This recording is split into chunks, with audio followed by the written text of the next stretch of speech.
ये हाँ okay let us start guys this is your paper number 6 right paper number 6 ए समझ में आ रहा है क्यों हाँ एसएम भी है पर एसएम इजी है यार कंपैरेटिवली ये भी इजी है तो तुम्हारे लिए अच्छा मौका है स्कोर करने का इस ग्रुप 2 में there is what audit also तो ऑडिट में तुम बड़े सपने तो देख नहीं सकते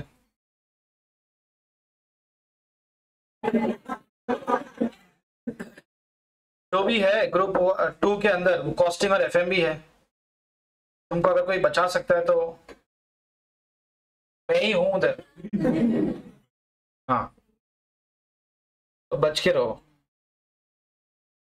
चलो एनीवेज फाइनेंशियल मैनेजमेंट कॉस्टिंग तुमने पूरा खत्म कर लिया ना कैसा लगा तुमको कॉस्टिंग एज ए सब्जेक्ट अच्छा था इजी इजी तो नहीं बोलेंगे इंटरेस्टिंग दिमाग लगाना पड़ता था आंसर आते हैं फिर भी राइट तो कॉस्टिंग से ना कंपैरेटिवली एफएम इज इजियर ठीक है कॉस्टिंग लेंदी नहीं था सम्स तो लेंदी नहीं होते थे अगर अकाउंट से कंपेयर करें तो एफएम में तो और भी छोटे होता है तो इन शॉर्ट पेपर अटेम्प्ट होने का कोई प्रॉब्लम नहीं है ठीक है और ऐसा भी नहीं कि बहुत डिफिकल्ट होगा वो भी अच्छा है बस इसमें ना छोटी छोटी जो पॉइंट्स है ना वो बहुत होते हैं मतलब मिस्टेक करने के चांसेस ज़्यादा होते हैं और काफ़ी कुछ फॉर्मूला वाला भी काम है यहाँ पे तुमको है ना थोड़ा ज़्यादा अटेंटिव रहना होगा और बेसिक्स अच्छे से ध्यान देना होगा और फिर कॉन्फिडेंस के साथ जितने हो सके क्वेश्चन सॉल्व करना है तो थियरी में कैसा होता है थियरी में SM is easy but theory में यार पता नहीं क्यों लोग इतना करते नहीं है अपने यहाँ तो ऐसे ही है पता नहीं क्या इशू है कि थियरी पढ़ के नहीं जाते कुछ बच्चे तो ऐसे भी होते हैं कि बोलते हैं सर हमने तो खाली एफएम पढ़ा था और खाली एफएम पढ़ के वो 35-40 पे लटक जाते हैं तो अगर थोड़ा एसएम भी कर लेते तो शायद आराम से पास हो जाते ठीक है और भाई हो सकता है कभी एफएम भी डिफिकल्ट आ जाए तो आप सिर्फ एफएम के भरोसे थोड़ी रह सकते हो तो अच्छी बात है आपके पास दो चीज़ें हैं एफएम डिफिकल्ट आया तो शायद एसएम हेल्प कर सकता है एसएम डिफिकल्ट आया तो मे बी एफएम हेल्प कर सकता है तो इट इज बेटर समझ में आया हाँ कितने मार्क्स का ये 50 मार्क्स राइट पहले 60 का था अभी it is only 50 but content उतना ही है वैसे देखिए जाए तो 60 मार्क्स के लिए ये सब्जेक्ट यार मतलब 50 मार्क्स कम है काफी एटलीस्ट मेरे हिसाब से 70 के आसपास का तो ये होना चाहिए था ठीक है जितना कंटेंट इन्होंने देके रखा है तो 50 मार्क्स थोड़े कम है और इससे होगा क्या कि जितने भी चैप्टर्स है अपने 9-10 चैप्टर्स है समथिंग वो सारे के सारे 50 मार्क के अंदर नहीं पूछ सकते ये लोग तो what will happen out of 10 6 या 7 मैक्सिमम 7 तक ये पूछेंगे शायद और 2-3 टॉपिक ऐसे होंगे जो शायद पेपर में नहीं आएंगे और 3-4 टॉपिक ऐसे हैं जिनका आधे से ज्यादा वेटेज होगा तो थोड़ा सा स्ट्रेटेजिकली भी तुमको अवेयर रहना कि भाई कहाँ कितना एफर्ट डालना है समझ में आया यस चलो अभी स्टार्ट करते हैं फाइनेंशियल मैनेजमेंट दो टर्म है यहाँ पे फाइनेंशियल एंड मैनेजमेंट ठीक है चलो फाइनेंस तो हम सब जानते हैं फाइनेंस मतलब क्या पैसा सिंपल फाइनेंस मतलब पैसा मनी राइट वो टर्म हमको समझने की जरूरत नहीं है हमको ये समझना है कि मैनेजमेंट मतलब क्या होता है ठीक है मैनेजमेंट व्हाट इज मैनेजमेंट क्योंकि पूरे सब्जेक्ट में अल्टीमेटली करना क्या है फाइनेंशियल हाँ मतलब फाइनेंस मैनेज करना है ना तो मैनेज क्या करना है वो मालूम होना चाहिए कि मैनेजमेंट होता क्या है तो है कोई आंसर करेगा लास्ट से शुरू करते हैं कोने में एकदम लास्ट में कोने में हाँ कोने में तो ही है इधर से क्या बोलता है मैनेजमेंट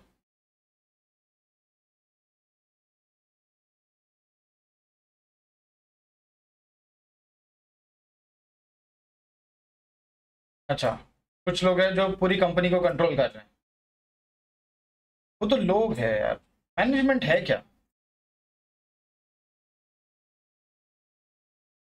वो तो बोर्ड ऑफ डायरेक्टर्स होते हैं ना हाँ सही पुट करें उनको तो।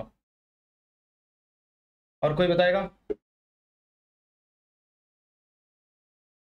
कंट्रोल, टीवी वाला काम।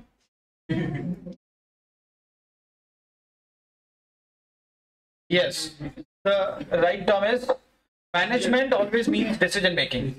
ठीक है, वो कंट्रोलिंग, प्लानिंग, ऑर्गेनाइजिंग, मॉनिटरिंग, वो जो भी तुमने पढ़ा हुआ है ना, वो ये सब बताता है कि आप मैनेजमेंट के अंदर क्या कर रहे हो, मैनेजमेंट के अंदर हाँ वो क्या है, लेकिन मैनेजमेंट है एक्चुअली क्या, क्या क्या कर रहे हो वो देखेंगे, पर मैनेजमेंट मतलब क्या होता है, मीनिंग बताओ, ना कि उसके अंदर क्या करना है। तो management always means decision making. Is that clear? मतलब यहां पे आपको क्या करना है, पैसों से रिलेटेड डिसीजन लेने लाइफ में। तो पर्सनली भी अपने को आना चाहिए, हमारी पर्सनल लाइफ में भी आना चाहिए, और ऑब्वियसली अगर हम कंपनी मैनेज कर रहे हैं तो वहां भी फंड्स मैनेज करना आना चाहिए, बिकॉज पैसा अगर सही से मैनेज नहीं कर पाएंगे तो डेफिनेटली फिर एक दिन कंपनी बंद हो जाएगी, लॉस में जाएगी, है ना, ये सारी चीजें होंगी। चलो, तो right term is decision making. अब समझते जरा इंस्टीट्यूट क्या बोलता है। इंस्टीट्यूट के हिसाब से एफएम मतलब financial management is a process of making financial decisions. It is a process of making financial decision. हाँ, मतलब it is not a one time activity, it is a process, ये चलता ही रहता है। मतलब रोज आपको कुछ ना कुछ नया डिसीजन, हाँ कभी पैसा कम पड़ रहा होगा, कभी इन्वेस्ट करना होगा, कभी डिविडेंड देना होगा, रोज सोचना पड़ता है। ठीक है, तो एज पर इंस्टीट्यूट क्या बोला मैंने, मीनिंग क्या है इसका, FM is the process of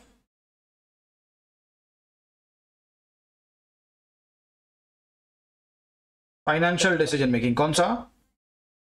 हाँ, फाइनेंशियल,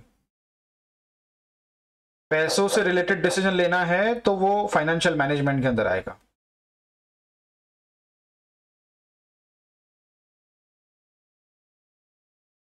बाकी हम अपना प्रोडक्ट कितने में बनाएं, कितने में बेचे, वो क्या है, वो कौन सा डिसीजन है, कॉस्टिंग में आता है ना वो। हाँ, कॉस्ट एंड मैनेजमेंट अकाउंटिंग ना, हाँ वो कॉस्टिंग के अंदर आएगा। समझ में आया? गुड्स कितने में बनाए, कितने में बेचे, ये सब कॉस्टिंग का काम है। और बिजनेस करने के लिए पैसा कहाँ से लाए, उसको कहाँ पे इन्वेस्ट करें, कौन से मशीन्स खरीदे, ये सब। यस, चलो अभी जरा समझते हैं कि इसमें हम लोग क्या क्या करने वाले हैं। कितने टाइप का फाइनेंशियल डिसीजन मेकिंग होता है, types of financial decision making. मतलब अगर मान लो मैं किसी कंपनी का फाइनेंशियल मैनेजर हूं तो मुझे क्या क्या डिसीजन लेने होंगे। सोचो अगर आप किसी कंपनी में बन जाते हो सीएफओ वगैरह, तो आप क्या क्या डिसीजंस लोगे, क्या क्या काम आपको करना होगा, मालूम है ना, सीएफओ, एक सीईओ होते हैं, क्या नाम, फुल फॉर्म क्या है उसका, हाँ वो एग्जीक्यूटिव ऑफिसर, मतलब काम को एग्जीक्यूट कैसे करना है, वो पूरा काम संभालता है।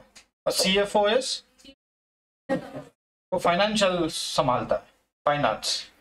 तो if you are the CFO तो आप क्या क्या करोगे बताओ, क्या लगता है आपको?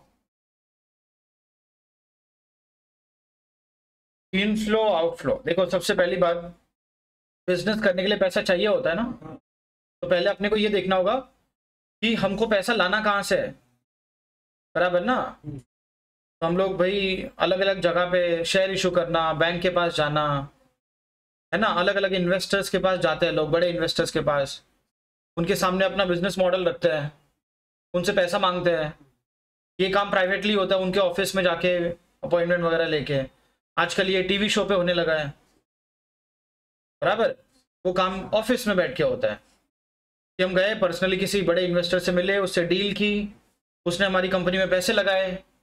ये सब हम क्या कर रहे हैं, फंड्स अरेंज कर रहे हैं। क्या कर रहे हैं? फंड्स अरेंज करना, procurement of funds, arrangement of funds. ये किसका काम है? फाइनेंशियल मैनेजर का। समझना है आपको? तो आपकी कंपनी के लिए जो पैसों की जरूरत होगी वो कौन लेके आएगा? सीएफओ का काम है। Is that clear? दूसरा और क्या काम होगा? यूटिलाइज कहाँ करना है, पैसे को इन्वेस्ट कहाँ करना है। मतलब मान लो हमको लगता है कि हमारे बिजनेस के लिए कुछ XYZ मशीन लेनी होगी, राइट। तो XYZ जो मशीन लेनी है वो हम कौन सी मशीन ले, बिकॉज मान लो मार्केट में हमारे पास 4 मॉडल अवेलेबल होंगे, तो कौन सी वाली मशीन लेनी है। मशीन लेनी है तो एकदम फुल्ली ऑटोमेटिक ले या थोड़ा सेमी ऑटोमेटिक टाइप ले, मैन्युअली काम करे या मशीन से काम करे, समझ में आया। कोई मान लो अपने को कंपनी खरीदनी है, हम वो कंपनी को अक्वायर करें, क्योंकि अक्वायर करना मतलब आप उसमें अपने पैसे इन्वेस्ट कर रहे हो, तो करे या नहीं करे, समझ में आया।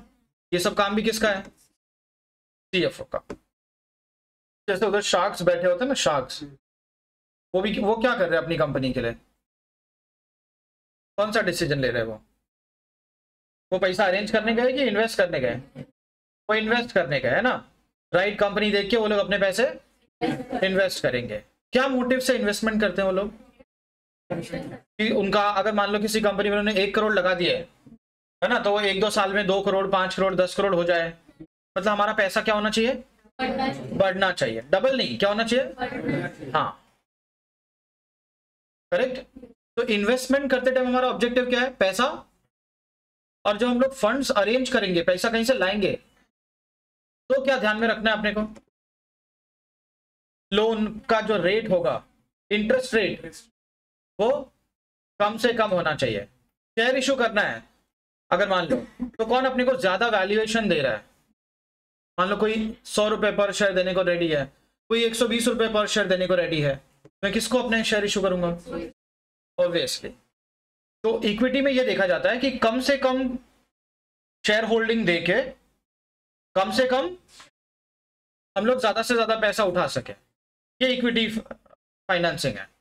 और डेट में क्या देखते हैं, कम इंटरेस्ट रेट में अपने को पैसा मिले, जहां सबसे कम होगा, समझ में आया आपको। फिर ये भी देखना होता है कि कितना इक्विटी इशू करे और कितना डेट ले, क्योंकि लोन लेना भी जरूरी है बिजनेस में, तुम समझोगे आगे उसका फायदा क्या है।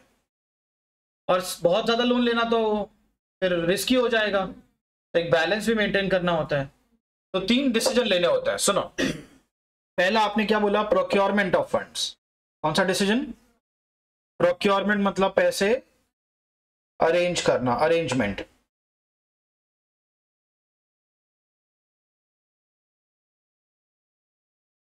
अगर आप ये डिसीजन ले रहे हो ना, इसको बोला जाता है फाइनेंसिंग डिसीजन। कौन सा, फाइनेंसिंग, कि आपके बिजनेस के लिए आप फाइनेंस कहां से लाओगे, दिस इज फर्स्ट। फिर आपके पास पैसे हैं तो आपको ये देखना होगा कि इस पैसे को हम लोग यूटिलाइज कहां करें, सही जगह पे यूटिलाइज करना होगा ना उसको बोला जाता है इन्वेस्टमेंट डिसीजन। कौन सा, investment. It is about utilisation of funds. Important है, इस पे काफी सारा क्वेश्चंस आता है, यूटिलाइजेशन ऑफ फंड्स। तीसरा थोड़ा अनएक्सपेक्टेड है, शायद तुम वहां तक ना सोचो, बट फिर भी अगर तुम सोच सकते हो, पैसा कहां से लाना है और उसको कहां पे, यस, कहां से लाओगे, उधर ऑब्जेक्टिव क्लियर रखने का। तुम्हारा जो कॉस्ट होना चाहिए, कॉस्ट, वो कॉस्ट ऑफ कैपिटल बोलते हैं उसको, क्या बोलते हैं, कॉस्ट ऑफ, हाँ, क्योंकि कोई भी देखो बिजनेस करने के लिए पैसा चाहिए, उसको क्या बोला जाता है, कैपिटल बोला जाता है। बिजनेस करने के लिए जो पैसा चाहिए उसको क्या बोलते हैं, कैपिटल। और कहीं से भी जाओगे तो कैपिटल आपको फ्री में मिलेगा, नहीं। लोन लेने जाओगे तो क्या मिलेगा, क्या लगेगा उसके ऊपर, शेयर इशू करोगे तो डिविडेंड देना होगा, राइट। और अगर इक्विटी शेयर इशू करते हो तो उनको ग्रोथ चाहिए, डिविडेंड भी चाहिए, और प्रेफरेंस शेयर होल्डर्स को क्या चाहिए, फिक्स डिविडेंड चाहिए। डिबेंचर होल्डर्स को क्या चाहिए, इसके बिना वो आपको पैसा देंगे। अगर मैं बोलूं कि मैं इक्विटी शेयर इशू कर रहा हूं, आप मुझे पैसे दे दो, लेकिन शेयर में कोई ग्रोथ नहीं आएगी फ्यूचर में, तो कोई लगाएगा क्या आपकी कंपनी में पैसे। अगर आपको लगता है कि इस कंपनी के शेयर के प्राइसेस फ्यूचर में ग्रो नहीं करने वाले, तो क्या आप उस कंपनी में पैसे लगाओगे, डेफिनेटली नॉट। समझ में आया। तो ये कॉस्ट है, मतलब अगर आप किसी से पैसे लेते हो तो सामने वाला पर्सन जो आपको पैसे दे रहा है वो आपसे कुछ एक्सपेक्टेशंस, क्या एक्सपेक्टेशंस, उम्मीदें लगा के बैठा है, ये मुझे साल के एंड में इंटरेस्ट देंगे, या तो फिक्स्ड या तो कम से कम मेरे शेयर का प्राइस। हाँ, और अगर आप किसी की उम्मीदों पे खरा नहीं उतरते हो तो क्या होता है, पैसा पहले तो दे दिया, फिर उसकी एक्सपेक्टेशंस आपने मीट नहीं की तो क्या होगा अलेख? अगर हम किसी की एक्सपेक्टेशंस पे खरे नहीं उतरते तो क्या होता है, डिसइन्वेस्टमेंट, मतलब कंपनी से रिलेशन तोड़ लेंगे ना हम लोग। अगर हमने शेयर खरीदा होगा तो अपने शेयर क्या करेंगे, बेच देंगे, समझा? हाँ,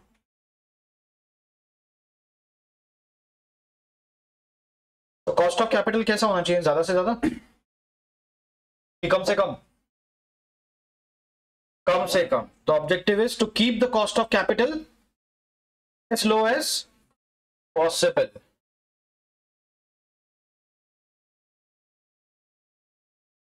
क्लैरिटी होनी चाहिए अपने को।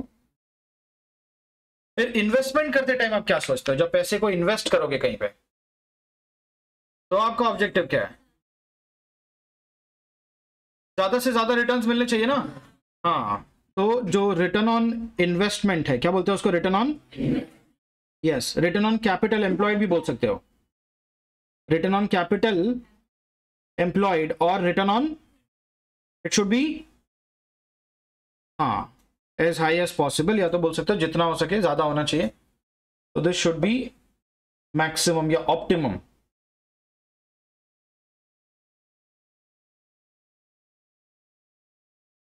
एज हाई एज, हाँ, मतलब मान लो हमारी कंपनी ने अपने इन्वेस्टर्स को 20% रिटर्न दिए, तो 20% इज गुड, बट दूसरी कंपनीज 25% रिटर्न दे रहे हैं, मतलब 20 से ज्यादा दे रहे हैं ना, हम 25 तक नहीं पहुंच पाए, हमने 20% रिटर्न दिया, 20% इज गुड, बट दूसरी कंपनीज कितना दे रहे, तो हमारे जो शेयर होल्डर्स होंगे वो क्या करेंगे, वो अपने पैसे विड्रॉ करके दूसरी कंपनी में शिफ्ट हो जाएंगे, भले हमने अच्छा रिटर्न दिया लेकिन फिर भी उनको, तो ये अब 20 पे क्यों, आप जब दूसरे लोग 25 पे जा रहे तो आप लोग 20 पे क्यों, आपको ही 25% देना चाहिए था, तो कंपैरिजन होता है यहाँ पे, समझ में आया?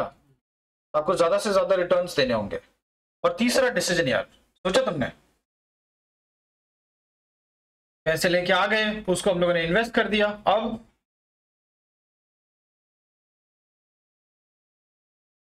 रिस्क तो है ही, रिस्क तो देखते रहेंगे हम लोग दोनों में, इन्वेस्ट करते टाइम भी रिस्क होता है,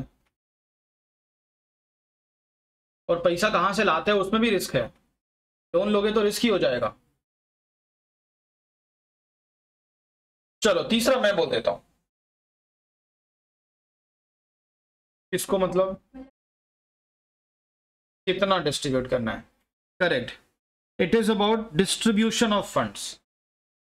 अगर आपने सही रेट पे पैसा उठाया और उससे अच्छे रिटर्न्स जनरेट किए, मान लो आप फंड्स उठाते हो 10% पे और कमाते हो 20%, तो बीच में 10% आपको बचेगा ना, तो आपका प्रॉफिट हो गया। प्रॉफिट में से क्या करना होता है, फिर डिविडेंड डिक्लेयर करना होता है। तो अभी हम कितना डिविडेंड डिक्लेयर करें, जो कमाया है पूरा डिक्लेयर कर दें? अगर पूरा डिक्लेयर करेंगे तो क्या दिक्कत है, रिसोर्स रिटेन नहीं करेंगे कुछ भी, और अगर आप कुछ पैसा रिटेन नहीं करोगे तो अगले साल ग्रो कैसे करोगे, जो कमाओगे सब बांट दोगे तो आपका बिजनेस कैसे बढ़ाओगे फिर, करेक्ट? और अगर कुछ भी नहीं बांटा तो इन्वेस्टर्स को कंपनी पे उतना कॉन्फिडेंस नहीं आएगा, ये एक नेगेटिव पॉइंट है। भाई कंपनी कमा रही है लेकिन कुछ डिविडेंड तो पता नहीं ये लोग सच में कमा रहे हैं कि नहीं कमा रहे हैं, थोड़ा सा डाउट तो होगा। और जो कंपनी डिविडेंड डिक्लेयर करती है और पे करती है, उस कंपनी का अपने शेयर होल्डर्स के साथ है ना एक अच्छा सेंटिमेंटल कनेक्शन होता है, क्योंकि उस कंपनी से आपको हर साल या हर कुछ महीनों के बाद पैसे आ रहे हैं, तो पैसे आएंगे तो ऑब्वियसली थोड़ा अच्छा लगेगा कि हाँ भाई कंपनी अच्छा कर रही है, इसीलिए तो पैसे दे रही है।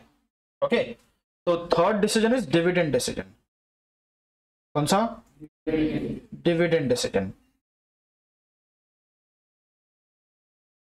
डिविडेंड डिसीजन मतलब क्या, it is about distribution of what, कौन सा फंड? अच्छा, जो पैसा लाया था वो बांटेंगे अपन। हाँ, डिस्ट्रीब्यूशन ऑफ प्रॉफिट। कौन सा प्रॉफिट? और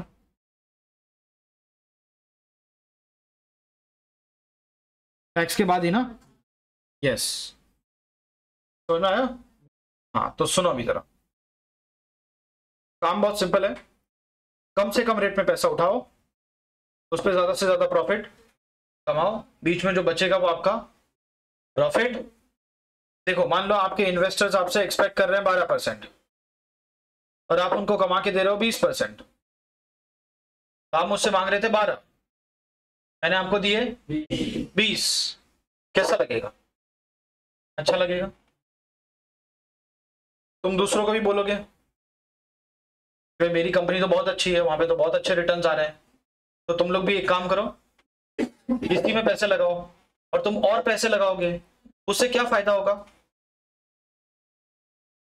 चलो, तुमने किसी कंपनी का नाम सुना है जिनके शेयर मार्केट में लिस्टेड है? बताओ कौन सी कंपनी? कौन सी? टाटा, रिलायंस, ये सभी सुना है ना तुमने? बजाज फाइनेंस, ठीक है। अडानी मान लेते हैं, ठीक है, अडानी एंटरप्राइजेस। आपने आज ना इसके एक शेयर खरीदे, एक शेयर खरीदा मान लो 2000 रुपए का, ठीक है। तो ये 2000 रुपए किसको मिलेंगे फिर? आपने तो 2000 रुपए देके शेयर खरीद लिया, अब 2000 रुपए किसकी जेब में जाएंगे? कंपनी की जेब में। हाँ, ये पैसा किसके पास जाएगा अभी? कंपनी। देखो, इतना तो मालूम होना चाहिए यार, अभी अपन सब 18 साल के तो ऊपर, अभी इतना भी नहीं मालूम होगा तो। इंटर में आ गए, कॉमर्स से हैं, सीए कर रहे हैं, तो वी शुड नो ये पैसा किसको जाएगा? रिद्धि, कंपनी को। कैसे?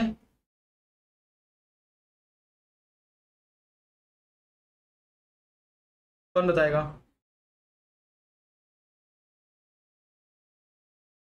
कोई क्या कर रहे हैं? किसको जाएगा पैसा? सभी को जाएगा।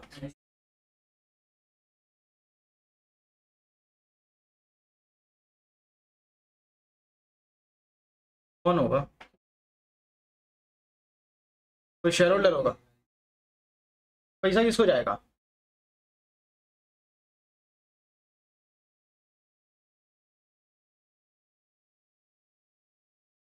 पैसा तो पब्लिक में से किसी को जाएगा ना। आपने शेयर किससे खरीदा है? सब तो मालूम होना चाहिए ना बेसिक यार अपने को, शेयर किससे खरीदते हैं, क्या होता है। शेयर्स में दो तरह का मार्केट होता है ना, एक प्राइमरी और सेकेंडरी। तो कंपनी जब शेयर इशू करती है पब्लिक को, किसको? पब्लिक को। अगर वो लोग फर्स्ट टाइम शेयर इशू कर रहे हैं पब्लिक को, तो इट इज कॉल्ड आईपीओ, समझा? और बाद में वापस और शेयर इशू करना है तो एफपीओ बोलते हैं। और भी रास्ते होते हैं उनके पास, वो राइट शेयर इशू कर देते हैं वो लोग, है ना। तो ये पब्लिक के पास आता है। फिर जैसे ही पब्लिक के पास आ गए शेयर्स, तो जिनको रखना है वो रखेंगे, और जिनको लगता है कि अब अच्छा खासा भाव बढ़ गया है वो बेचेंगे। तो पब्लिक अब पब्लिक को ही बेचती है, समझा? मान लो ये साइड वालों को शेयर मिला, ये साइड वालों को शेयर नहीं मिला, तो अभी इनको शेयर चाहिए तो किससे लेंगे वो लोग? इनसे मांगेंगे। समझ में आया? कौन से साइड ज्यादा लोग हैं? इस साइड ज्यादा लोग हैं, इस साइड कम लोग हैं। शेयर्स किसको मिले हैं? हाँ, इनको मिले, तो मतलब बेचने वाले कम हैं।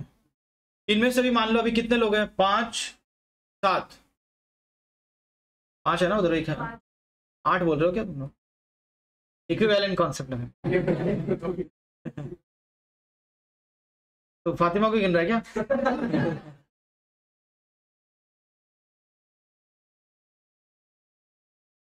ओके, तो ये 7 लोग हैं। इन 7 में से भी मान लो 2 लोगों को ऐसा है कि हमको नहीं बेचना है, हमने लॉन्ग टर्म के लिए लिया है, बेचने वाले सिर्फ 5 ही बचे। खरीदने वाले 20 हो गए मान लो, तो डिमांड ज्यादा है कि सप्लाई? डिमांड ज्यादा है, सप्लाई कम है। भाव कौन खाएगा? बेचने वाले भाव खाएंगे, क्योंकि उनको मालूम है बहुत सारे लोग लगे हुए लाइन में, बराबर ना। तो इन्होंने कहा 100 में खरीदा होगा कंपनी से, तो क्या बोलेंगे अभी? कुछ तो प्रॉफिट होना चाहिए ना। हाँ, ये बोलेंगे हम लोग 120 में बेचेंगे।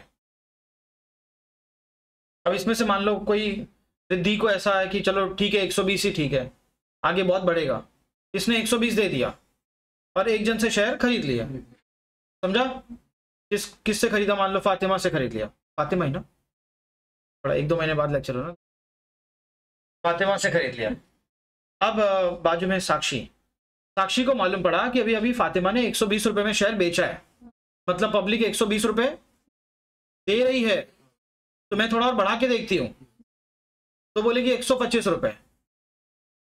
समझा आपको? पूर्वी, अब पूर्वी बोलेगी चलो यार अभी अभी 120 में बिका है, मतलब लोग खरीद तो रहे हैं, और 120 में आप कोई सेल करने वाला है नहीं, 125 बोल रहा है और चाहिए तो अभी 125 रुपए देने पड़ेंगे। कॉलेज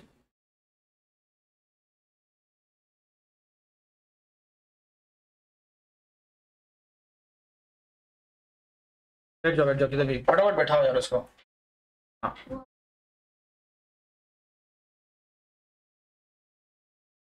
इसने 125 में खरीद लिया, समझा आपको? तो 100 वाला जो शेयर था 120 हुआ, फिर 125 हुआ, फिर अभी भी और भी बहुत सारे लोग हैं जिनको नहीं मिला है शेयर। अब कोई सोचेगा अभी अभी 125 में बिका है तो अब मैं थोड़ा और 5 रुपए बढ़ा के देखती हूँ।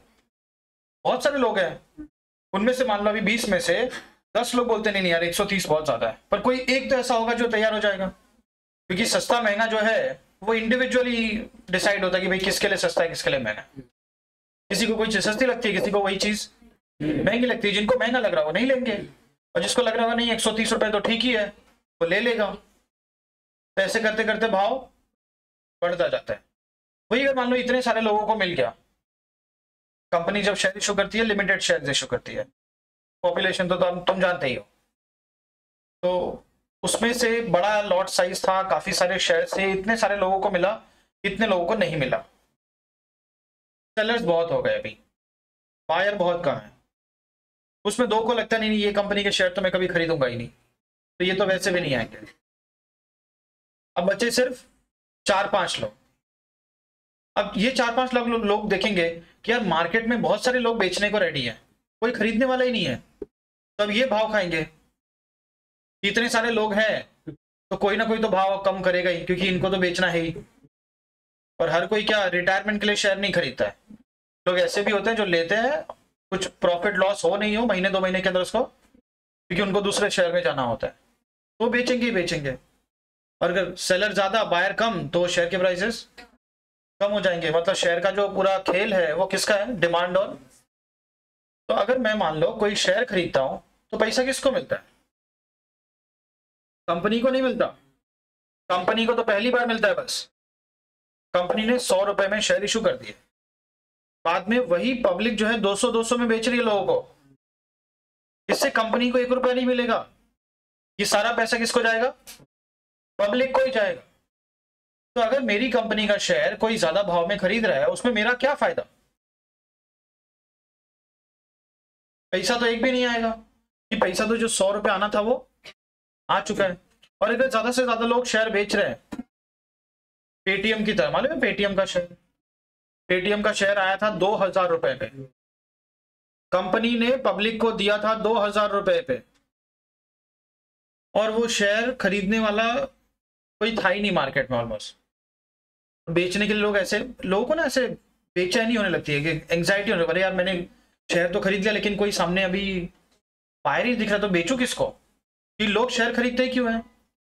बेचने के लिए। और अगर आपने खरीद लिया और आपके पास सामने देख रहे हो कि आप कोई बायर ही नहीं है, तो आपको लगेगा शायद मैंने गलती कर दी, कोई खरीदने वाला है ही नहीं यार, मैंने क्यों खरीद लिया। तो आप पैनिक में बेचोगे फिर कि भाई जल्दी चलो 100-200 नुकसान ही सही, बाहर निकलो इस सिचुएशन से। और ऐसे वो उसकी वजह से शेयर का भाव गिरते गिरते 500 रुपए तक आ गया।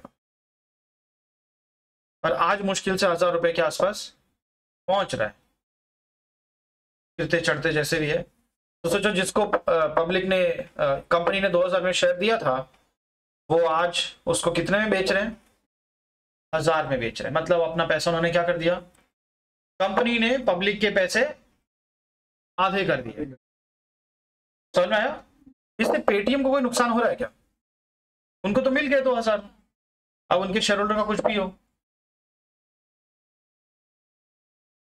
तो अगर कंपनी के शेयर्स खरीदे बेचे जाते हैं तो फायदा नुकसान किसका होता है? चलो अब ये बताओ, कंपनी बनाई किस लिए जाती है? बिजनेस करने के लिए मत बोलना। तुमको ये सब मालूम है क्या? कंपनी किस लिए बनाई जाती है? प्रॉफिट के लिए। प्रॉफिट से क्या होगा? पैसा है।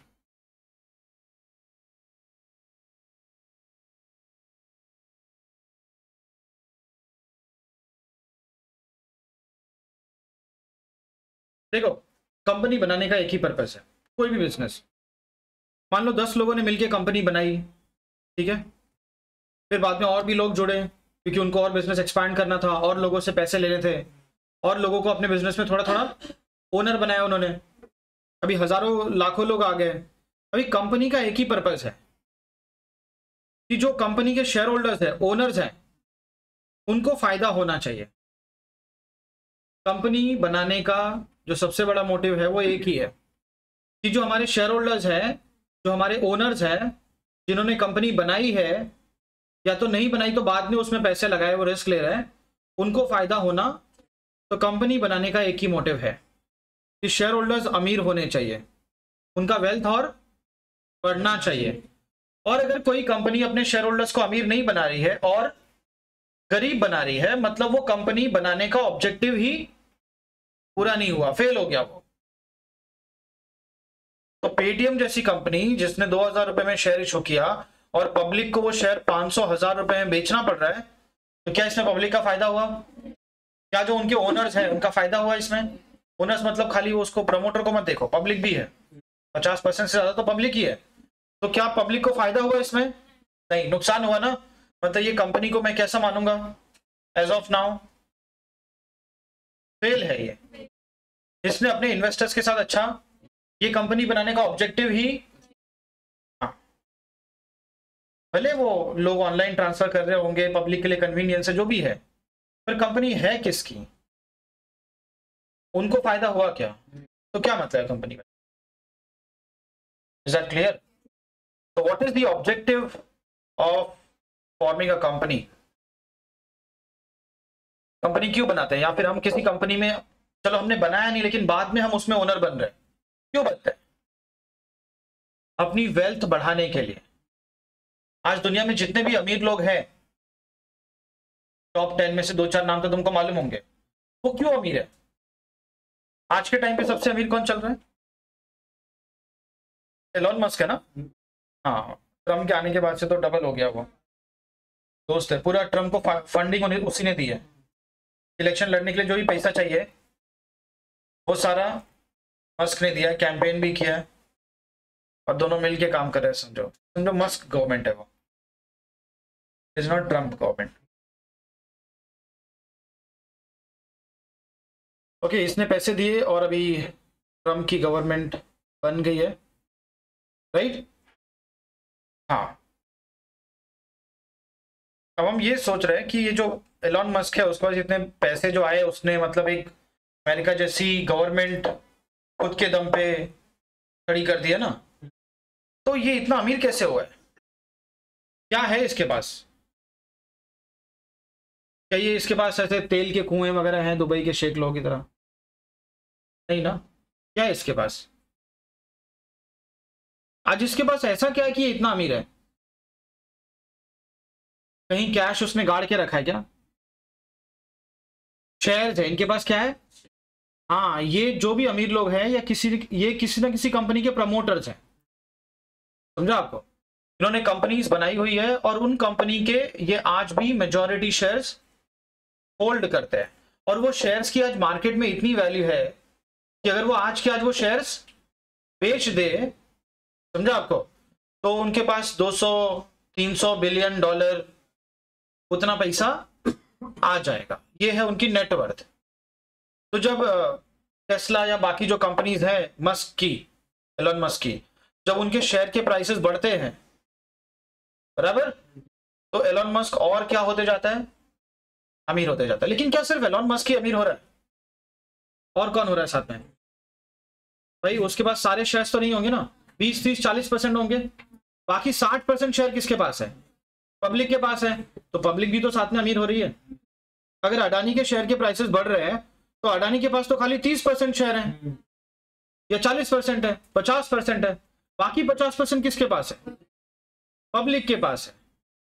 तो अडानी अमीर हो रहा है तो साथ साथ में पब्लिक भी अमीर हो रही है, because Adani is owner, public भी ओनर है भाई। समझ में आया? तो जब किसी कंपनी के शेयर के प्राइसेस बढ़ते हैं तो उसके शेयर होल्डर्स और अमीर होते हैं, पब्लिक, वही क्या होता है।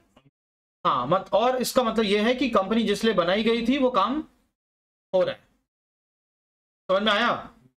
और ऐसा कुछ उल्टा सीधा डिसीजन लिया, कंपनी लॉस में आ गई और शेयर के प्राइसेस गिरने शुरू हो गए, इसका मतलब फिर हमने सही डिसीजन, तो आपका फाइनेंशियल मैनेजमेंट पूरी तरह से फेल हो गया यहाँ पे। समझ में आया? फाइनेंशियल मैनेजमेंट से आपको क्या अचीव करना है? If you are the CFO तो आपको क्या करना है कंपनी के लिए? बताओ, आपका सबसे मेन ऑब्जेक्टिव क्या है कंपनी के लिए? कब आपको एक सक्सेसफुल सीएफओ मानेंगे? शेयर होल्डर्स को ज्यादा रिटर्न मिले। कब मिलेगा? जब शेयर के प्राइसेस बढ़ेंगे। जब शेयर के प्राइसेस, और शेयर के प्राइसेस कैसे बढ़ेंगे? क्या मैं डिसाइड करूंगा कि अगले दिन मेरे शेयर 500 में बिकेंगे? कौन डिसाइड करेगा? जैसे कोई भी सामान होता है उसका प्राइस कोई एक फिक्स नहीं करता है, वो डिमांड सप्लाई को देख के फिक्स हो जाता है। वैसे share is also product. Share is also, कौन सा प्रोडक्ट है ये? फाइनेंशियल प्रोडक्ट बोलते हैं। कैसा ये? हाँ, और इसका भी जो प्राइस है वो मार्केट डिसाइड करेगा। कौन डिसाइड करेगा? मार्केट डिसाइड करेगा। तो आपको बेसिकली क्या करना है, आपको कुछ ऐसे डिसीजन लेने हैं कंपनी के लिए, कुछ ऐसा करना है कि लोग आपकी कंपनी का शेयर खरीदें, बस। समझ में आया? आप ज्यादा से ज्यादा लोगों को अपनी कंपनी के शेयर खरीदने के लिए ऐसे ऐसे स्टेप्स लो, उनको लालच दो एक तरह से। और वो लालच क्या होगा? प्रॉफिट। जब हर साल आपकी कंपनी के प्रॉफिट्स बढ़ेंगे, बराबर, जब आप ज्यादा एफिशिएंटली काम कर रहे हो, आपके प्रॉफिट्स, और तो प्रॉफिट जो होता है वो किसके लिए होता है? मतलब वो किसका है? उसका ओनर कौन है प्रॉफिट का? Owners, share holders. तो जो भी लोग उस कंपनी में शेयर होल्डर होंगे वो प्रॉफिट उनका है एक तरह से। तो बाकी लोग भी यही सोचेंगे कि यार क्यों ना हम भी इस कंपनी में हो जाएं, ताकि थोड़ा प्रॉफिट हमको भी मिले। समझ में आया? तो जब प्रॉफिट होगा तो लोग उसमें ओनरशिप, उसमें लोग पार्टिसिपेट करना चाहेंगे, लोग रिस्क लेने को तैयार भी होंगे। पर जब आप उनको लॉसेस दिखाओगे या आपकी कंपनी के प्रॉफिट हर साल कम होते जा रहे हैं, तो कोई फिर उसमें रिस्क क्यों लेगा? उसमें कोई हिस्सा बनाने के लिए क्यों आएगा? समझ में आया आपको? तो आपको बेसिकली अपने फाइनेंशियल मैनेजमेंट से क्या अचीव करना है? You have to maximise the wealth of shareholders, that's it. अब मान लो मैं सीएफओ हूं, तुम सब शेयर होल्डर्स हो, तो कंपनी का ओनर कौन है भाई? शेयर होल्डर्स हैं, तुम सभी हो। सीएफओ कौन है फिर? डिसीजंस मैं लूंगा, तुम क्यों नहीं ले लेते? तुम्हारे पास पैसा है पर शायद तुम्हारे पास उतना एक्सपीरियंस नहीं होगा, तो कोई सीधा बोल देता दिमाग ही नहीं होगा। एक्सपीरियंस नहीं होगा, उतना स्किल नहीं होगा, डिग्री नहीं होगी, है ना, नॉलेज नहीं होगा उतना। दिमाग तो सबके पास ही होता है, पर दिमाग कौन से डायरेक्शन में यूज करना है वो अलग अलग होता है ना सबका यार। हाँ, तो तुम्हारा ये एक्सपर्टीज नहीं है, तुम बोलते कि यार अगर तुमने मैनेज किया तो शायद सब डूब जाएगा। इससे अच्छा किसी ऐसे पर्सन को लाते हैं जो इसमें एक्सपर्ट हो, एक्सपीरियंस्ड हो, जिसको नॉलेज हो। समझा आपको? हाँ, तो तुमने मान लो मुझे सीएफओ सेलेक्ट किया, तो मुझे एनुअली सैलरी दोगे अच्छी खासी, और वो सैलरी से ऑब्वियसली मुझे क्या करना है? वो सैलरी तो मुझे मिल रही है, मैं तो ओनर नहीं हूं ना। सैलरी मतलब मैं कौन हूं फिर?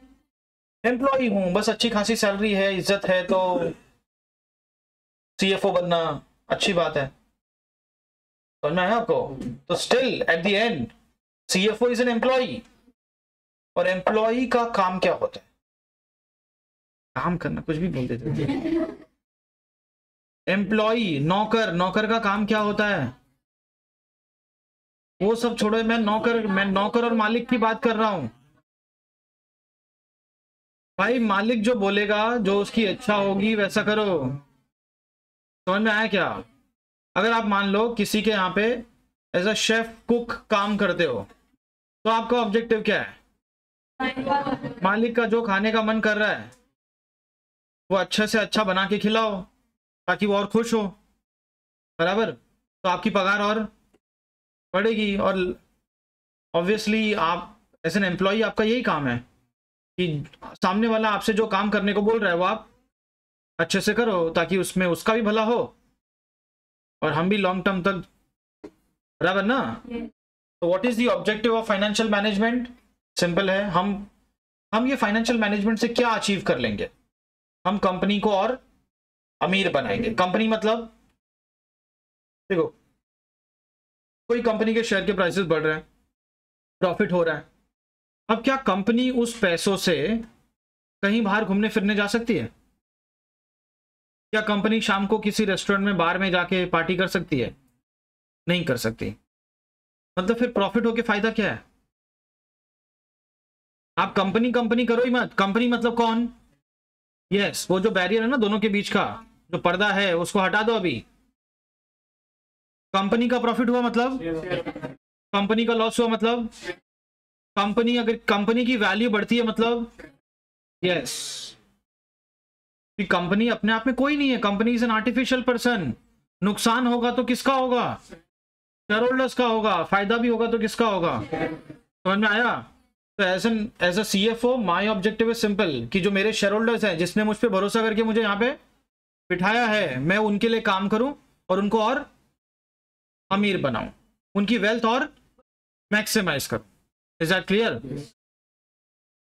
तो तुमने ये देखा कि FM में करते क्या है। FM फाइनेंशियल मैनेजमेंट में क्या क्या करते हैं? 3 डिसीजन लेते हैं, बताओ कौन से? फाइनेंसिंग, और अगर ये तीनों डिसीजन आप सही से लोगे तो इससे क्या फायदा होगा?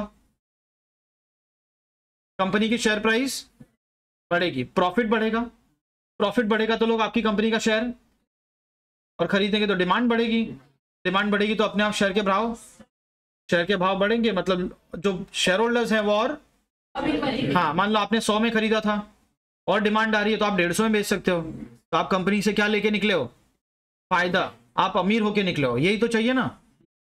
तो व्हाट इज द ऑब्जेक्टिव? पहले हमने देखा कि हम कंपनी में, ये फाइनेंशियल मैनेजमेंट में क्या क्या करते हैं,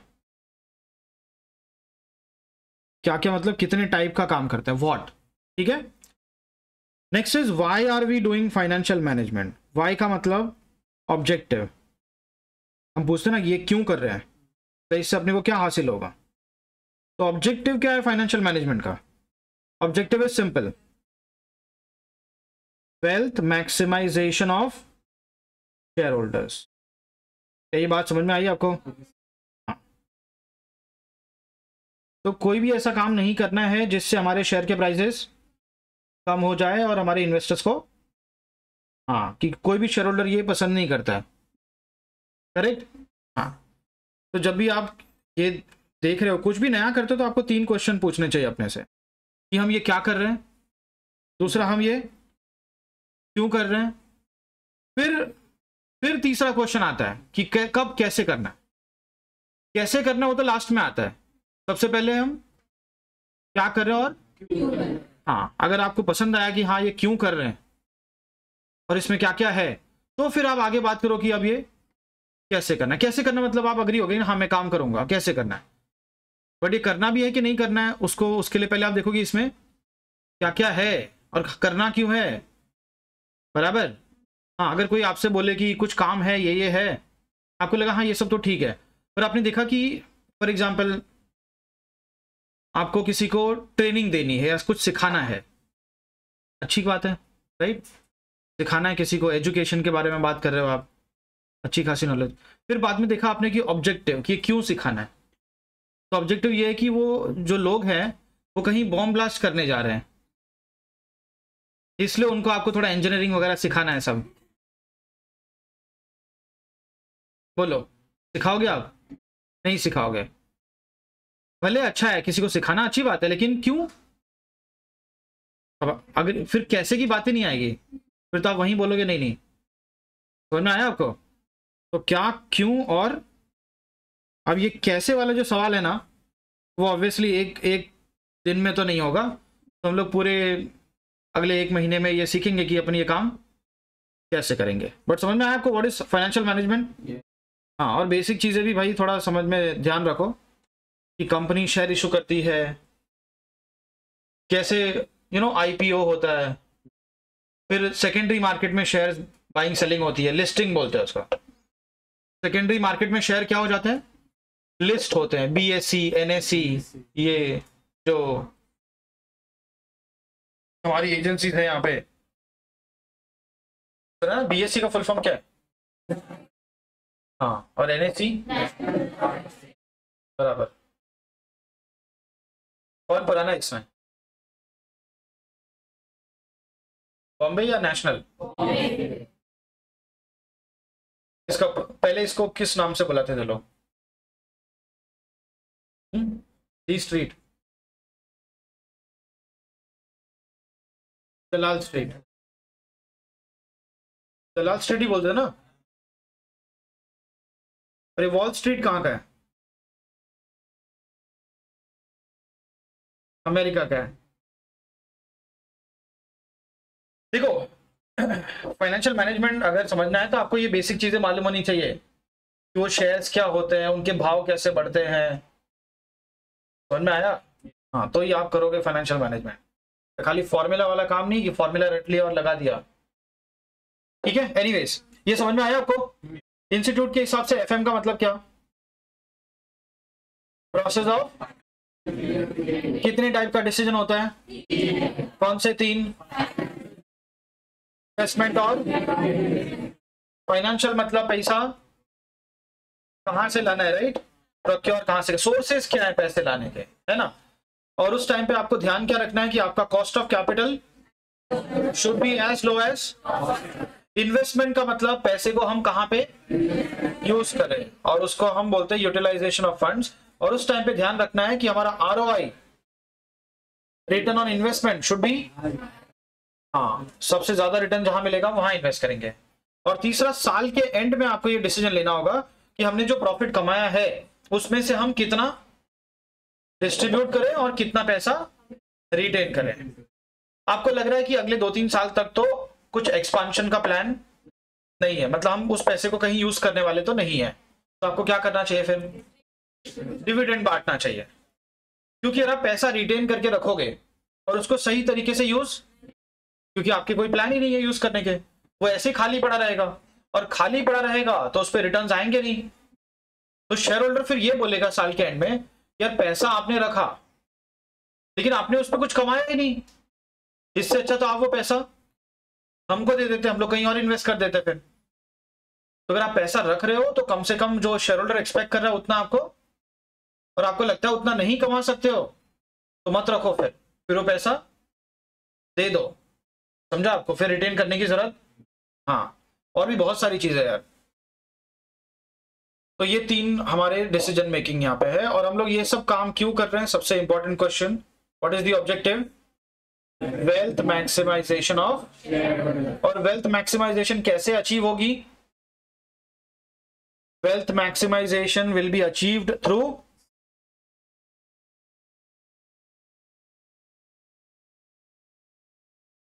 आपकी कंपनी का वेल्थ कब मैक्सिमाइज होगा? जब अपने प्रॉफिट आप मैक्सिमाइज करोगे। यस और नो?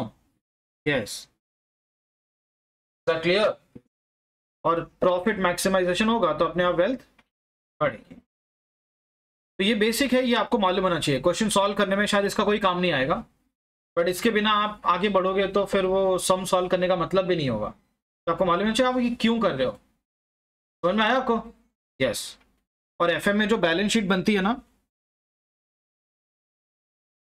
तुमने अकाउंट्स में बैलेंस शीट देखी होगी, यहाँ पे बैलेंस शीट होती है। एफएम का मेन काम बैलेंस शीट वाला ही है। तो इसमें बैलेंस शीट कुछ ऐसी बनती है, देखो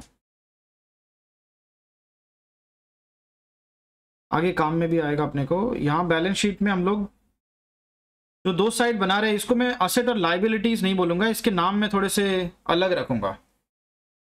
ये जो लाइबिलिटी साइड है ना, I will call this sources of funds. क्या बोलूंगा मैं इसको?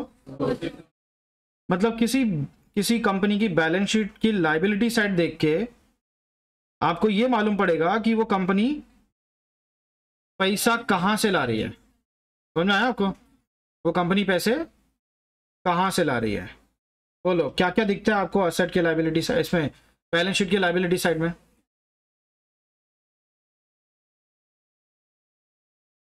तुमने यार बहुत सारी बैलेंस शीट बना ली है, उसके बाद भी तुम ऐसे अजीब से आंसर दे रहे हो। क्या दिखता है यहाँ पे? अकाउंट्स में भी होता है ये। शेयर होल्डर्स फंड्स में क्या क्या आता है? Share capital plus, right. Share capital में कौन सा share capital? Equity and preference both, right, yes. और दूसरा और क्या दिखता है? Long term borrowings. Long term borrowings मतलब हम उसको बोल सकते हैं यहाँ पे बोरोड फंड्स। क्या बोल सकते हैं? तो पैसा लाने के दो ही सोर्सेज हैं। पैसा लाने के कौन से दो source? Share holder funds and, हाँ, एक शेयर होल्डर फंड मतलब ओनर्स फंड्स, और दूसरा बोरोड फंड। बोरोड फंड को वी ऑल्सो कॉल डेट। क्या बोलते हैं इसको? हाँ, लॉन्ग टर्म डेट। कौन से वाले? हाँ, ये दो जगह से पैसा आता है। अब ये जो आपके पास पैसा है उसका आप करोगे क्या? अभी शेयर होल्डर से पैसा ले लिया, डिबेंचर होल्डर से पैसा ले लिया, अब उस पैसे का क्या करना है? उसको कहीं पे यूज करना है ना, कहीं यूज करेंगे ना, उसको यूज करना जरूरी है, नहीं तो प्रॉफिट कैसे कमाओगे? तो उसको बोलते हैं एप्लीकेशन ऑफ फंड्स। क्या बोलते हैं? हाँ, उस पैसे को कहां पे अप्लाई करना है, यूज कहां करना है। और बिजनेस में पैसे को कहां इन्वेस्ट किया जाता है, बोलो? ओके, बिजनेस करने के लिए पैसा चाहिए ना, जरूरी है। बिना पैसे क्या होगा? नहीं होगा ऑब्वियसली। तो पैसा कहां से आएगा? दो सोर्सेज हैं आपके पास, या तो आप किसी से उधारी मांगो या तो उसको पार्टनर बनाओ। दो ही तरीके होते हैं ना, या तो आप किसी से उधारी ले लो या फिर सामने वाले से पैसे लेके उसको पार्टनर बना लो, शेयर होल्डर, या फिर बोरो करना। अब पैसे जो आते हैं उसका करते क्या हम लोग? कहां यूज करते हैं उसका? असेट्स में कौन से assets? Plant and machinery, fixed asset. क्या बोलते हैं उसको? मतलब ऑब्वियसली अगर बिजनेस करना है तो हमको फिक्स्ड असेट चाहिए होगा, राइट? हाँ, तुम जानते हो इसमें क्या क्या आता है। उसके अलावा क्या चाहिए? इन्वेस्टमेंट चाहिए। एक सेकंड, इन्वेस्टमेंट चाहिए बिजनेस करने के लिए? अरे इन्वेस्टमेंट कब करेंगे? जब कुछ पैसा बचेगा। आपको लगता है कि मेरा फिक्स्ड असेट खरीद के हो गया, बाकी असेट्स भी हो गए, तो बचे हुए पैसे में वो जरूरी थोड़ी है, वो तो बचता है तो कर देते हैं हम लोग। और कहां पे पैसे लगाएंगे? हमको बिजनेस करने के लिए पैसा चाहिए। बिजनेस करना मतलब अगर मैं डिटेल में जाऊं तो क्या करना? बिजनेस करना मतलब किस काम के लिए पैसे चाहिए? दो काम के लिए। एक तो मुझे land and building, plant and machinery, furniture, equipment, delivery vehicle, मतलब फिक्स एसेट लेने हैं, उनके बिना काम। अब मान लो आपने फिक्स एसेट ले लिया, मशीन रेडी है, फैक्ट्री पूरी लग गई है, सब सही है, सारे इक्विपमेंट लग गए, इलेक्ट्रिकल फिटिंग्स हो गई, सब हो गई। अब गुड्स बन जाएगा अपने आप। अब क्या करना होगा? अब मटेरियल खरीदो, खर्चा जाएगा उसमें। हर महीने आपके वर्कर्स को पगार दो, इलेक्ट्रिसिटी बिल भरो, रेंट वगैरह भी हो सकता है, रिपेयर वगैरह का भी खर्चा आएगा। तो अगर आप सारे पैसे, सुनो, अगर सारे पैसे आप असेट खरीदने में लगा दोगे तो मटेरियल कैसे खरीदोगे? वर्कर्स को कहां से दोगे? तो मतलब मुझे थोड़े पैसे और चाहिए होंगे। किस काम के लिए? डे टू डे एक्सपेंसेस पे करने के लिए। अच्छा, आज लाइफ में लोग सुबह से शाम तक काम करते हैं ना, क्योंकि उनको पैसा चाहिए ऑब्वियसली। क्यों चाहिए पैसा? दो रीजन है। अगर आप किसी को भी पूछोगे आपको पैसा क्यों चाहिए, तो आपको दो रीजन बताएगा वो। पहला, उसको घर खरीदना होगा, गाड़ी खरीदनी होगी, बराबर ना। तो घर गाड़ी इसके लिए पैसा चाहिए, मतलब असेट खरीदना है उसको, क्या करना है। दूसरा, जिसके पास घर है, गाड़ी है, क्या वो लोग काम पे नहीं जाते? वो भी जाते हैं, क्योंकि रोज खाना पीने के लिए भी तो पैसा चाहिए, बच्चे की स्कूल की फीस भी तो होगी, बीवी के खर्चे भी तो होंगे, घूमना फिरना भी तो होगा उसको। अरे ये सुनो, जो गाड़ी ली है उसका पेट्रोल भी तो भराना होगा घूमने के लिए। मतलब सिर्फ असेट खरीद लेने से काम खत्म नहीं हो जाता, अभी हमारे रोज के भी खर्चे लगे रहते हैं, उसके लिए भी आपको पैसे।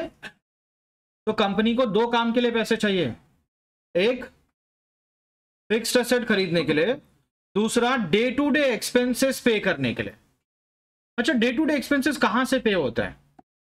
जैसे मान लो मुझे मेरे किसी सप्लायर को पेमेंट करना है, राइट? तो वो मैं कहां से करता हूं? क्या मैं अपने घर से जेब से लाके पैसे देता हूं? किसी कस्टमर से पैसा आया होगा, गले में रखा होगा, वही उठा के मैं, या सुनो सिमिलरली मुझे वर्कर्स को पगार देनी है, महीना खत्म हो गया, तो भाई महीने भर में मैंने भी तो गुड्स बेच बेच के कमाया होगा, उसमें से दे दूंगा मैं।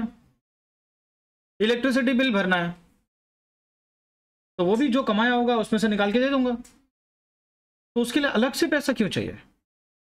कमाओगे उसमें से दो। आंसर है तुम्हारे पास। चीजें बहुत बेसिक है यार, फाइनेंशियल मैनेजमेंट, पैसों का मैनेजमेंट। पैसा तो हमारे डे टू डे लाइफ में इन्वॉल्व है ही, सबसे बड़ा रोल तो उसी का है। पैसों के लिए तो अलिक ने दोस्ती करके रखी है फातिमा से। क्या हो गया, कुछ लफड़ा हुआ क्या अभी?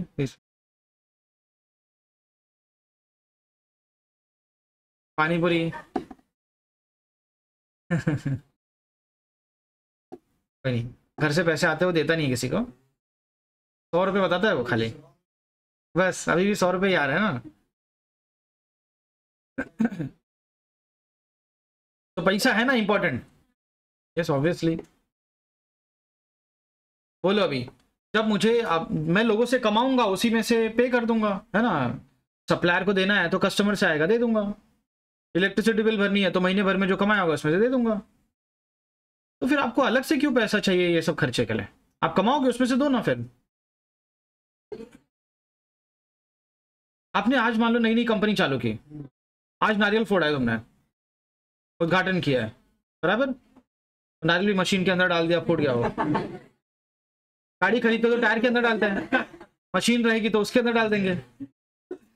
नारियल सबसे ज्यादा मिसयूज्ड आइटम है, खाना कम और ये सब ज्यादा यूज होता है उसका। तो मुझे जरा बोलो, आज ही आपने नारियल फोड़ा, आज ही फैक्ट्री चालू हुई है, राइट? अब आज आप कुछ ना कुछ तो गुड्स बनाओगे ना, यस। तो आज मटेरियल कहां से आएगा? अभी तो कहीं से पैसा नहीं आया ना मुझे कस्टमर से, तो अभी जो गुड्स बनाने के लिए मुझे मटेरियल खरीदना है वो मैं कहां से लाऊं?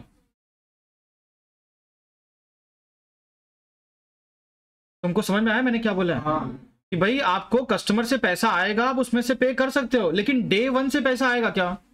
नहीं आएगा। आप पहले जो पहली बार मटेरियल खरीदना होगा वो किसके पैसों से खरीदोगे? खुद के पैसों से, समझा? मान लो गुड्स बना के बेचने में फिर कस्टमर आपसे उधारी में खरीदेगा तो वो 1-2 महीने बाद पैसे देगा, इन सब में 3-4 महीना जाएगा। तो शुरू के 3-4 महीने आपको कहीं से पैसा आने वाला नहीं है, तो वो 3-4 महीने लोगों का पगार कहां से दोगे? वो 3-4 महीने का लाइट बिल कहां से भरोगे? समझ में आया? आपको मालूम पड़ रहा है क्या हो रहा है?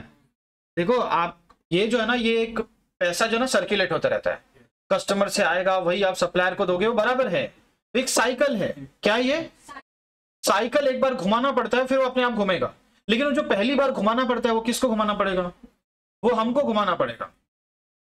मान लो शुरू के 3-4 महीने कहीं से पैसा आने वाला, 3-4 महीने का खर्चा कितना है? मान लेते हैं 5 लाख। कितना होगा? मतलब शुरू में आपको 5 लाख रुपए इन्वेस्ट करने होंगे, तब जाके आराम से आपका गुड्स बन के बिकेगा और 3-4 महीने आप चल जाओगे। फिर जैसे ही 4 महीने होंगे कस्टमर से पैसा आना शुरू हो जाएगा और फिर आपको उसी पैसे को घुमाना है। ये जो आपने 5 लाख रुपए शुरू में लगाए थे, क्या खरीदा था इससे आपने?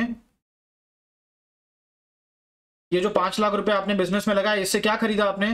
Raw material. फिर वो रॉ मटेरियल का क्या किया?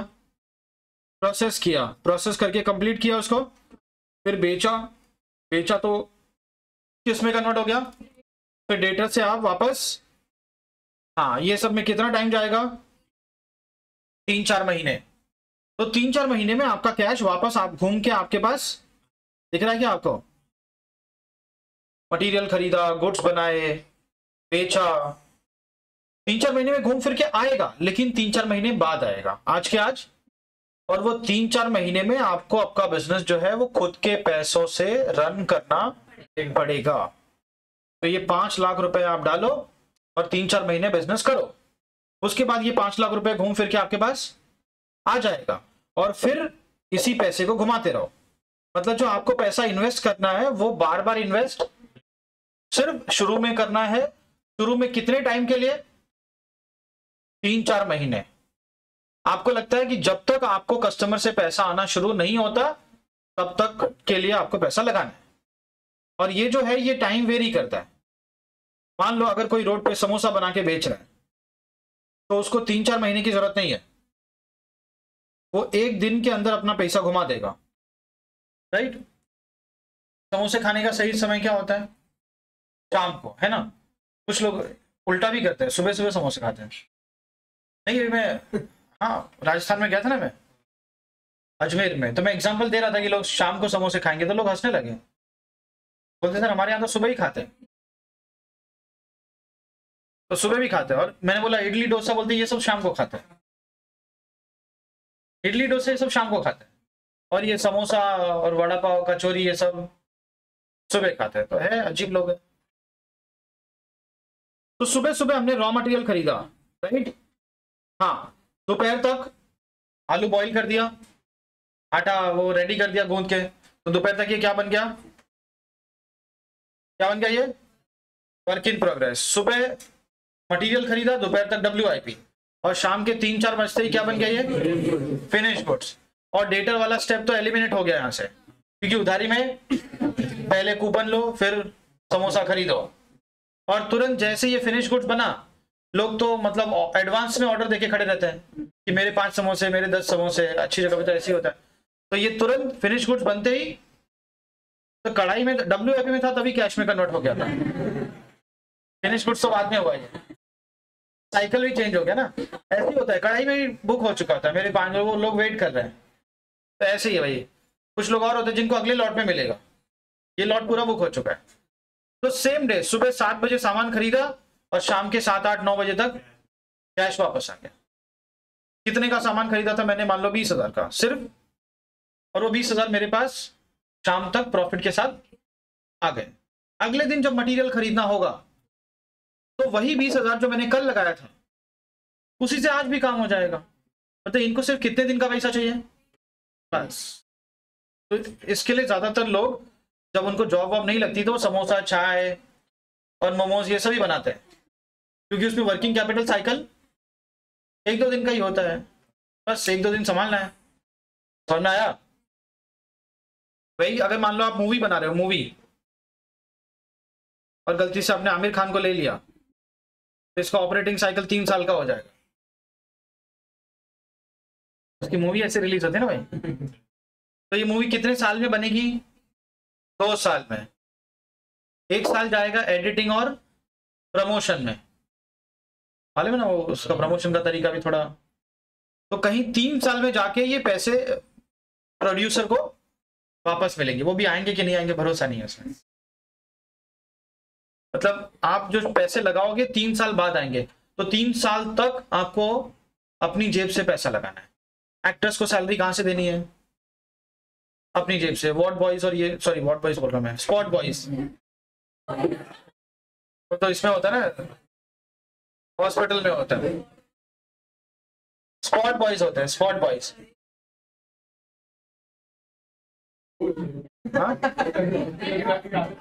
अरे 5-6 दिन हॉस्पिटल में रह के है ना, इसके लिए आदत हो गई। स्पॉट बॉयज होते हैं, देखा होगा ना मूवीज में, वो कैमरा रेडी करना है तो या सेट पूरा रेडी करना है, स्पॉट बॉयज आता है। और स्पॉट बॉयज का भी अच्छा खासा, किसी कंपनी में अकाउंटेंट बन के काम करने से अच्छा स्पॉट बॉय बन जाओ। सही बोल रहा हूँ। एक दिन का उनको 4-5 हजार 6 हजार ऐसा मिल जाता है। अब अगर आपको 4-5 हजार एक ही दिन में मिल जा रहा है, तो ऐसे महीने के 15-20 हजार की अकाउंटिंग जॉब करके क्या मतलब है। उसमें भी मान लो शूटिंग लंदन में हो रही है, तो आपको भी घूमने को मिलेगा उधर, गांव में नाम हो जाएगा कि भाई लंदन गया हुआ हमारा बेटा। भले वहां आप कुछ भी कर रहे हो। अरे समझ में आया। हाँ, तो आपको पैसे 2 चीजों के लिए चाहिए, बोलो। एक तो असेट्स खरीदने के लिए, दूसरा रोज के खर्चे चलाने के लिए। और रोज के खर्चे कब तक? 3-4 महीने, मतलब जब तक कस्टमर से पैसा आना। हाँ, तो हमको अपना एक साइकिल घुमाना होता है। कितना? बाद में दूसरा साइकिल अपने आप उसी पैसे से घूमेगा, और वो एक साइकिल आपको घुमाना है, राइट। उसको बोलते हैं वर्किंग कैपिटल। क्या बोलते हैं उसको? हाँ। अच्छा, 3-4 महीने के लिए कितना पैसा चाहिए होगा?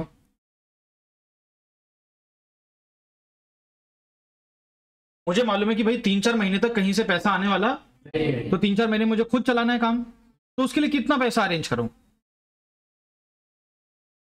1-2 लाख, 10 लाख, 10 करोड़, कितना एक्सपेंसेस होगा, है ना। मतलब कैसे डिसाइड होगा कि कितना पैसा लगेगा?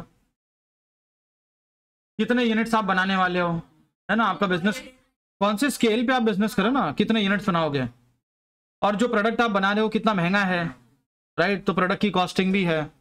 फिर दूसरा, आप उधारी में गुड्स बेच रहे हो, या अगर उधारी में बेचोगे तो 1-2 महीना और बाद पैसे आएंगे, वो भी मैटर करता है। फिर आप रॉ मटेरियल कितना खरीदोगे, बराबर ना।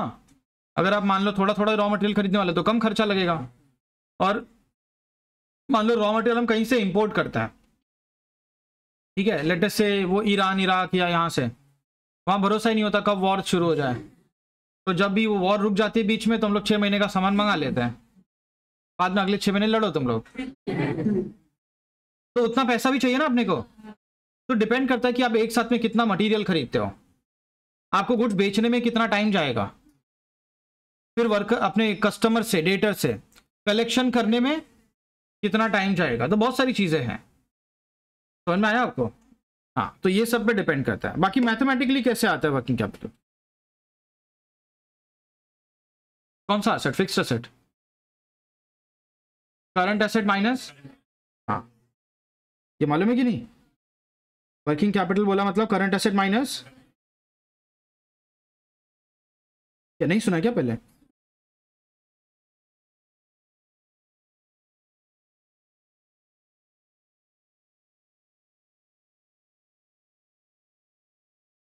चलो, अब ये जो है ना, ये जो अमाउंट आएगा दोनों ये टैली हो जाएगा, ये वाला अमाउंट और ये वाला अमाउंट दोनों टैली हो जाएगा। और इसको हम लोग बोलते हैं क्या है? दिस इज, ये जो इस साइड वाला है ना, इसको हम बोलते हैं कैपिटल एम्प्लॉयड। क्या बोलते हैं?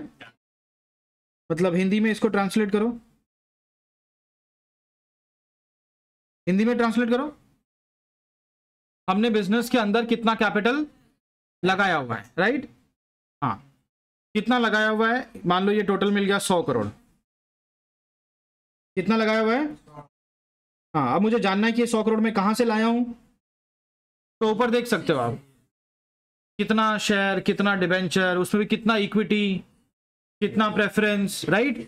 हाँ, और दूसरा, अब मुझे ये जानना है कि ये जो 100 करोड़ मैंने पब्लिक से लिए या डिबेंचर इशू करके लिए, वो 100 करोड़ मैंने कहाँ पे इन्वेस्ट किए। तो आप थोड़ा सा बाजू में देखो, फिर राइट साइड में दिख रहा है, यहाँ पे हमने कहाँ पे इन्वेस्ट किए। हाँ, इसको बोला जाता है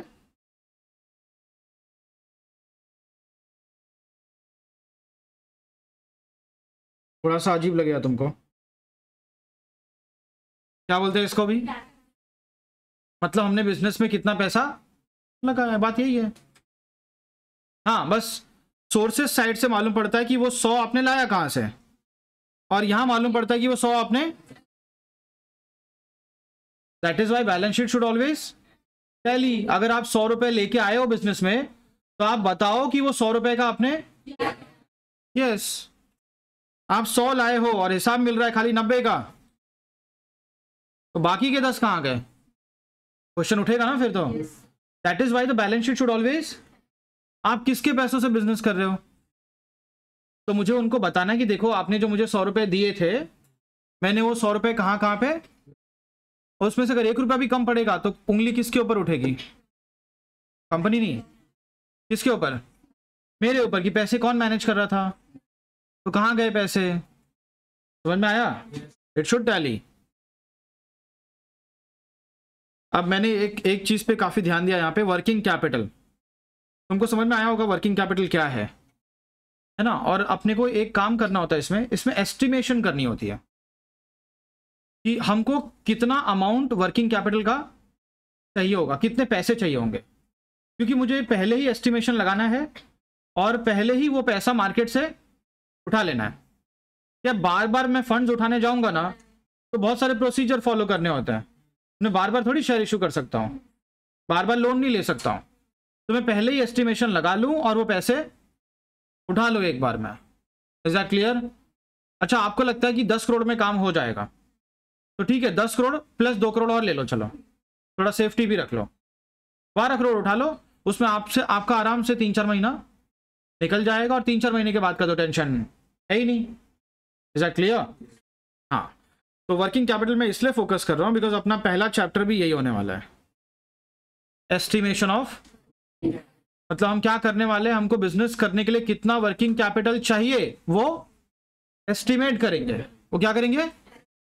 हाँ, तो अपने को ये मालूम होना चाहिए कि वर्किंग कैपिटल का जो अमाउंट है वो कौन से फैक्टर्स पे डिपेंड करता है। जैसे कंपनी कितने यूनिट्स बनाने वाली है, उधारी में गुड्स बेचेगी या कैश में बेचेगी, गुड्स खरीदेगी तो कितना खरीदेगी, क्या बल्क में खरीदने वाली है या थोड़ा थोड़ा खरीदने वाली है, ये सारे फैक्टर्स देखते हुए फिर हम लोग अपना आंसर निकालेंगे। Is that clear? यस। तो प्लीज अभी जरा फटाफट ये लिखो,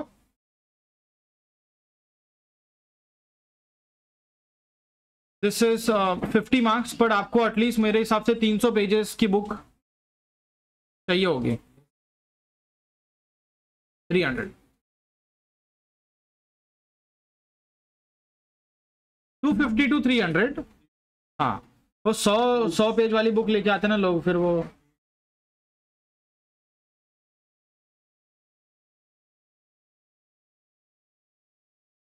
कौन लाया? बताओ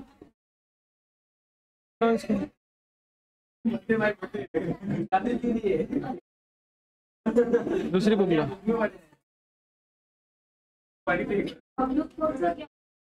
दूसरी बुक बनाओ, या तो कवर निकाल दो।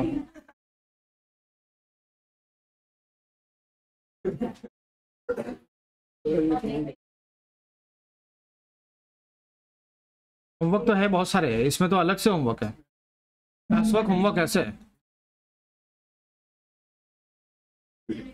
हाँ नहीं, अलग बनाओ कि होमवर्क तो पूरा ही होमवर्क करना है, प्लस क्लास वर्क में से भी थोड़े बहुत होमवर्क रहेंगे, और एक एक चैप्टर में ऐसे 40-40, 45-45 क्वेश्चंस भी है, तो सारे थोड़ी अपन यहाँ पे करेंगे।